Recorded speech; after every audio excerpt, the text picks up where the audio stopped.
Yeah. I get around. Still clown when the... Ja siin ma siis nüüd olen kuulsatel radadel, kus on käinud nii Kardashianid kui võib-olla ka Taavi Rõivas.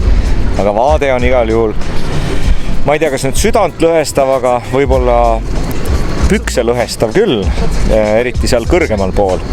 Nii on.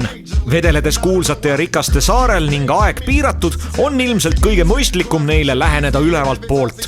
10 ruutkilomeetrisel ja 578 meetrit kõrgel Kapri saarel on köisraudtee justkui täitsa tavaline transpordivahend.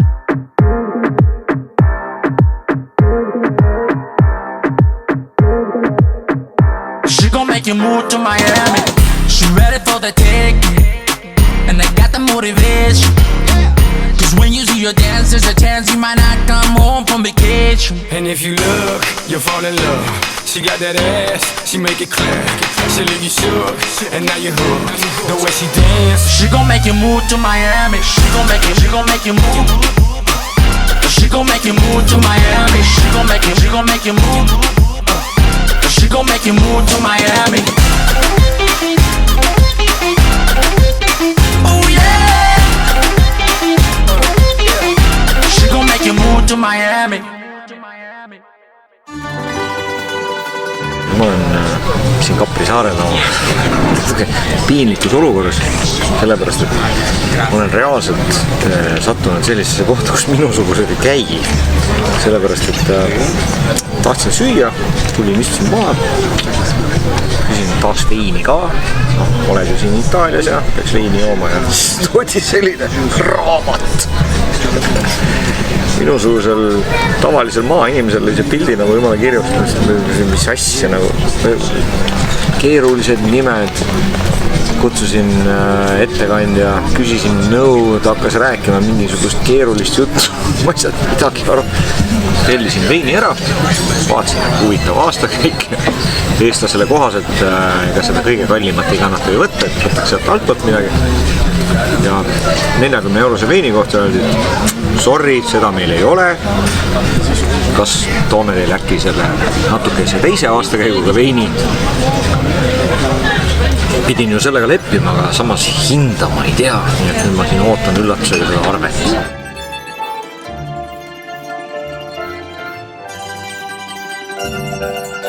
No eks natuke siiski sai veel öisel Kapril ringi vaadatud, sest ega Itaalias öösel elu ei peatu. Näiteks ka TripAdvisori põhjal number 1 jäätise kohvikus kulges pikk järjekord südaööpaiku nagu homset poleks.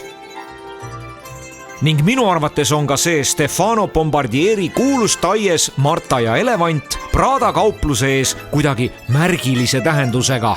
Aga ehk oli siiski kell juba selliste järelduste jaoks liiga palju.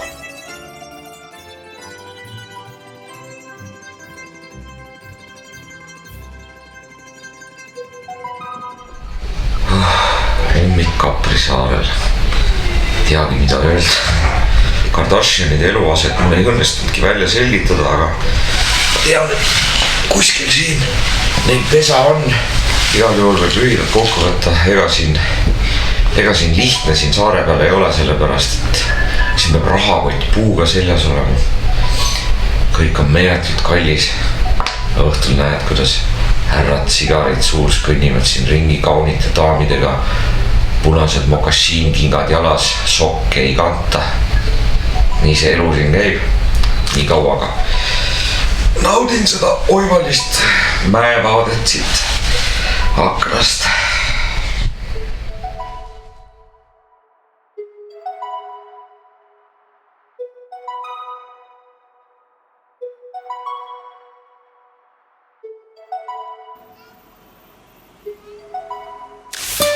Okei, tagasi maismaal, taas roolis ja asjalik, sest ees ootas Rooma oma kolossaalsete ehitiste, Vatikani ning rohke ajalooga, millel peatumisega ma ennast eriti ei plaaninud vaevata. Rohkem ikka, et saaks silma peale visata ja oleks hiljem hea seltskonnas targutada, et ma olen ka seda kivi katsunud ja sinna kaevu mündi visanud või midagi sellist. Muidu rong on Itaalias vägagi mõistlik ja mugav transpordivahend pikemate otsade läbimiseks, aga eks selle mugavuse eest tuleb ka arvestatavalt välja käia.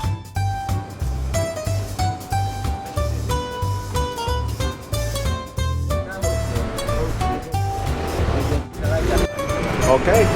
Thank you very much. Ja kui juba oled kord sattunud sellisesse igivanasse suurlinna nagu Rooma, kus elanikke rohkem kui Eesti Vabariigis ja mille ajalugu on nii pikk ja keeruline, et sellel polegi mõtet peatuda, siis ongi ainus võimalus omale antud aja jooksul lihtsalt olla selles ajaloost pakatavas arhitektuurimekas ning lihtsalt ümbritsevat endasse imedes kui käsn. Ja muidugi teha linnuke lahtrisse, mille ette on näiteks kirjutatud sõna Kolosseum.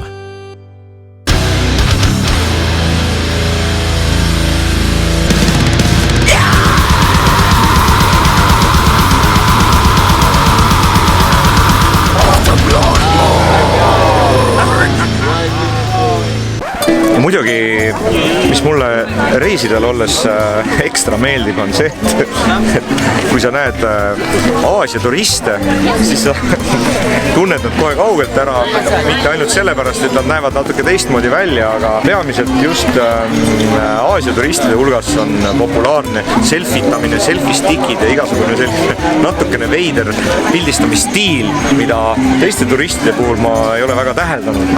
Aga ja, et siin on nagu võimalus jälgida seda Kolosseumi vaadelda ja omaette huvitav vaatamisväärsus on ka pildistavad Aasia turistid. Ja siin võitegi näha, kuidas tegelikult sünnivad vapustavad instapildid.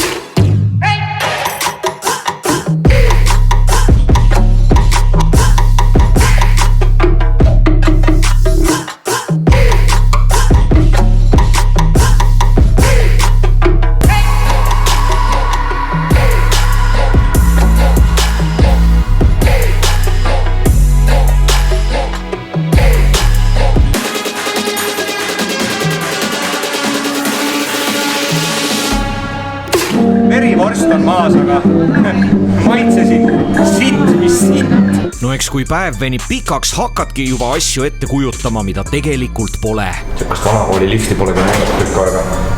Siin aga pole tegemist mitte uus modernistlik, futuristlik Itaalia disain WC-ga, mil nimeks unustamatu aroomipakett magamistoas, vaid siiski täiesti tavalise aurusaunaga magamistoas. Enjoy! See on nagu uus level.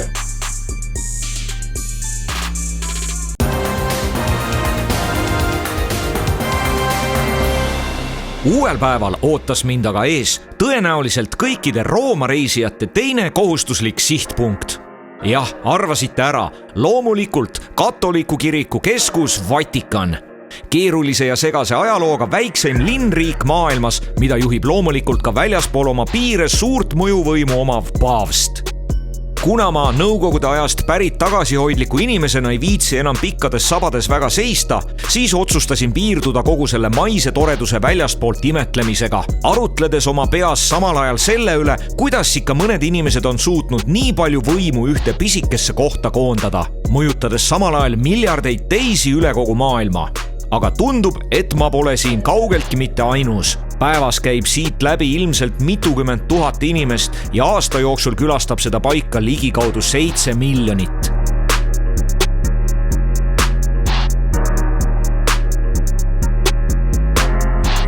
Kogu see turismindus ja kogu see muuseumite ja kunsti müümine ongi tegelikult meeletu rahamasin, mis siin töötab. Ja siis veel see, megabeibede instapiltidelt ja muidu sotsiaalmeediumi ning reisihuntide postitustest tuttav Trevi purskkaev ehk Rooma suurim barokkpurskkaev ja ehk üldse maailma kuulsaim purskkaev, mis toob iga päev kokku meeletul hulgal huvilisi, et lihtsalt selle ümber istuda, kohustuslikke pilte teha ning vette münte visata, mis legendi kohaselt pidi tagama selle, et sinu ning selle kauni Itaalia linna taaskohtumine leiab tulevikus aset. Väidetavalt loobivad inimesed iga päev basseini umbkaudu 3000 euro jagu metallraha, mis sealt kord nädalas välja tõmmatakse, pestakse ning edasi rändab see kiriklikule heategevusorganisatsioonile.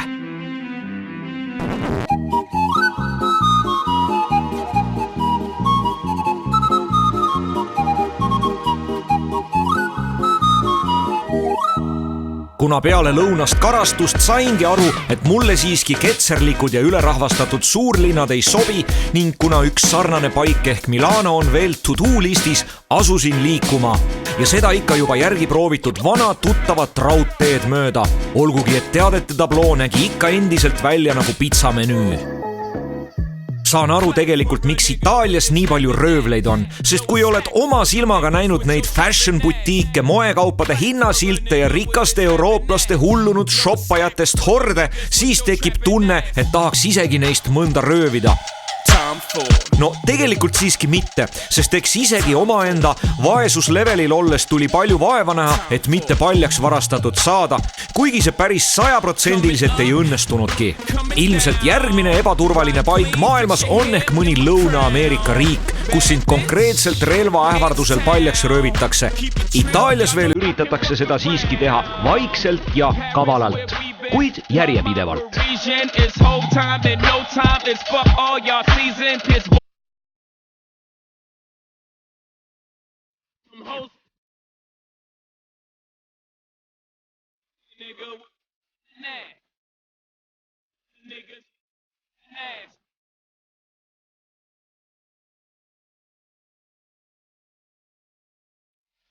Selline ta on siis maailma kõige suurem katolik kirik tehtud marmorist on siin minu selja taga ja turismilõks, mida Milanos olles ilmselt peab külastama ja nagu seda ka juures olevalt pildil näha on, siis kõik inimesed seda ka teevad, aga kõik muidugi siin ümber ei ole nii ilus, kui see esmapilgul välja näeb, sellepärast et siin on meeletult palju igasuguseid sulisid, kerjuseid, pättekaabakaid, vargaid. Ütleme nii, et siin olek ei ole selline lihtne ja kerge ringi chillimine, rahakott käes, mobiiltelefon teises käes. Siin sa pead käima, valmistama ette selleks, et igaüks üritab sind kuidagi tüssata ja jätke meelde see, keegi ei tule kunagi niisama heast peast midagi positiivset teiega rääkima. Igal jutul kõigel on tagapõhi, eesmärk saada kätte teie raha ja veel kord raha. Muud siin väga peale selle kauni arhitektuuri minu arvates tõesti pole. No kui te siiski suudate kõigest materiaalsest mööda vaadata või siis selle hetkeks unustada, sest kogu see Itaalia toredus pakub piisaval hulgal visuaalset rahuldust, mis on ka omaette meeldiv kogemus. Nii et nautige hetke või siis näiteks kokteili mõnes toreda vaatega kohvikus ja proovige mitte mõelda oma ees ootavale tavapärasele, igavale ning rutiinsele argipäevale peale väsitavat kojulendu.